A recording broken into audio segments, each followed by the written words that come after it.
Hello, this is Dr. Heidi Horsley from OpenToHope.com, and I'm here today with Thom McLeod.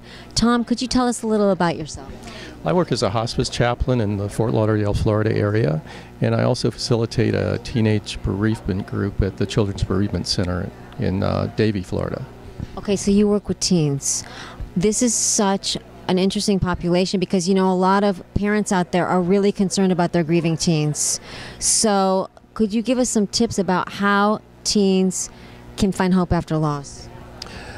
Well, first of all, bereavement process is a normal process. It's something that we all go through when we have to work from a loss and move to what becomes a new normal.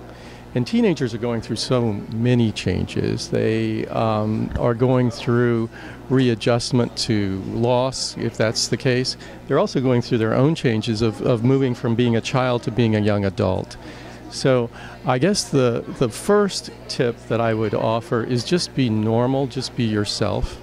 If this is a family loss and you're grieving, don't be afraid to grieve with your teenager. Let them see you grieve. Don't try to be the strong person for them, because they'll see what a fake it is. Teenagers are very good at looking through that. The second thing is to look at what kind of behaviors you're seeing. They're normal teenage behaviors. We all know what they are. They're, trying new things out, some rebellion, trying to differentiate themselves from their family of origin to the person that they're becoming as a young adult. So the red flags would be if you see any kind of behaviors that are destructive behaviors, drug abuse, self-damaging behaviors, behaviors that in which they threaten others. Those are major red flags, and they need some sort of therapeutic intervention. Also, are they referencing the loss frequently? If they're referencing the loss frequently, then they probably need to work on some of the bereavement aspects of that, because they're just really they're struggling with the loss. Okay, so if they're referencing the loss frequently, what kinds of, it sounds like they need to get help. And you work with groups of teens, right? And I would imagine that that's really helpful for teens because they can see how that they're not alone and that they're going through something that other teens are going through.